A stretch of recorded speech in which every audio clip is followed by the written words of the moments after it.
I watched the video that you sent me, the Tucker Carlson interview with, I forget the guy's name. Tucker was talking about Trump's desecration of Easter. Yeah. That was the title. Which was fair. He read the tweet or the Truth Social post, and it was pretty gross. And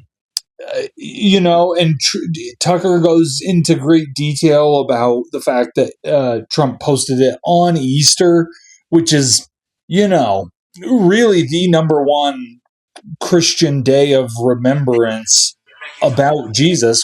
Christmas usually takes center stage, but Easter is the point, right? Like that's that was when death was conquered and everything. So yeah, for him to come out and be so sacrilegious, even against Muslims, but he didn't say Muslims, he said Allah. And as I've heard other people point out, Allah is just a name for God, and I think Farsi, I could be wrong, but it's the Muslim scriptures, their Bible. I found it disturbing. This guy mentioned a number of prominent teachers and preachers. It's been many years since I paid any attention to any of them, because God is teaching me in some things that just are not normal Christianity, not normal theology. What everybody's teaching now is what they've learned. Where did they learn it?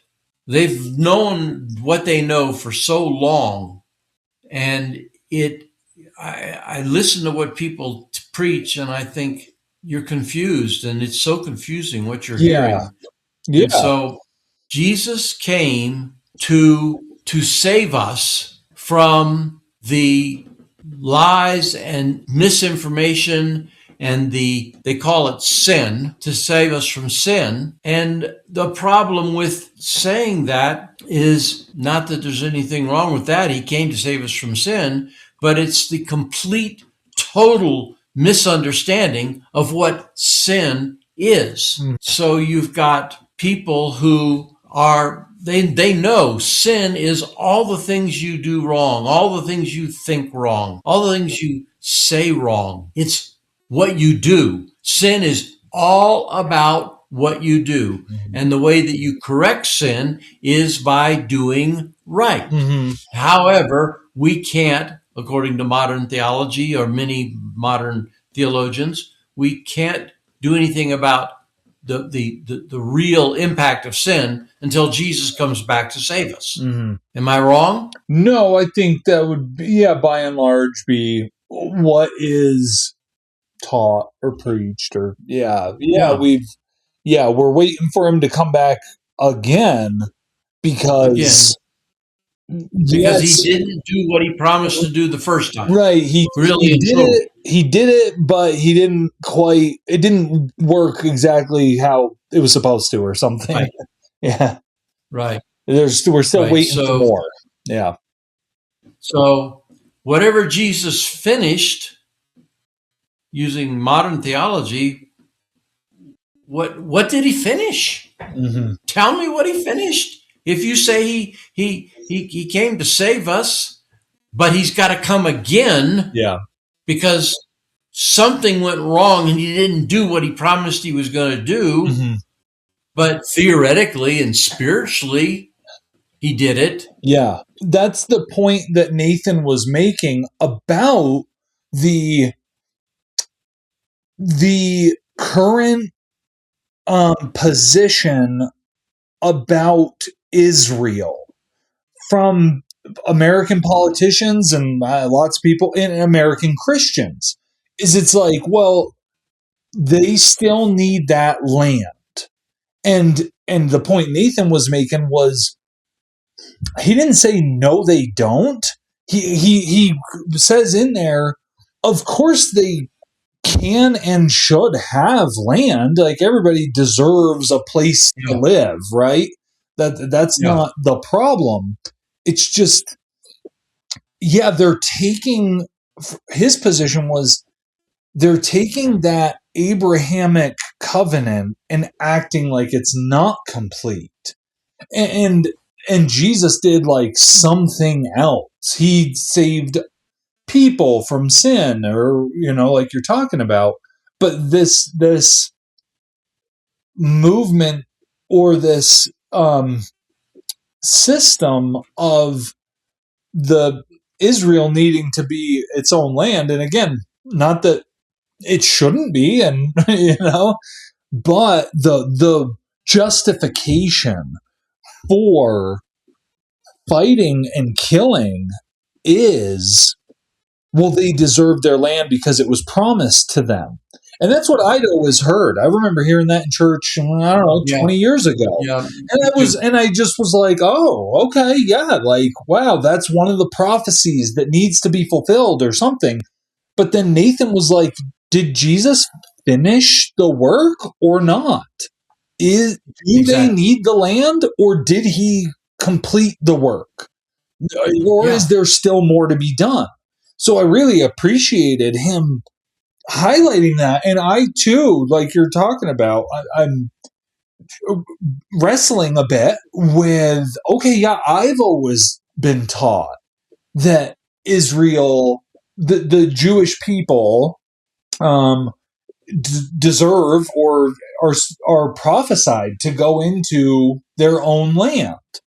And it's been the justification for a lot of stuff, it seems, for the last 80 something years since Israel became a nation in the 40s. There's just been kind of conflict and battle all throughout the region, and the U.S. is always backed Israel, which, again, there's been terrible stuff that's happened that I think as a nation, it's a good thing that we stick up for people, help them out when they're, if something bad is happening and you want to defend, help people. But that was his point, was, did Jesus say the work is finished or not? If it's not, and we need to still go ensure that the Jewish people have this land, then the work's not done. And that kind of, I think that's something that you talk about. I know it's something you talk about.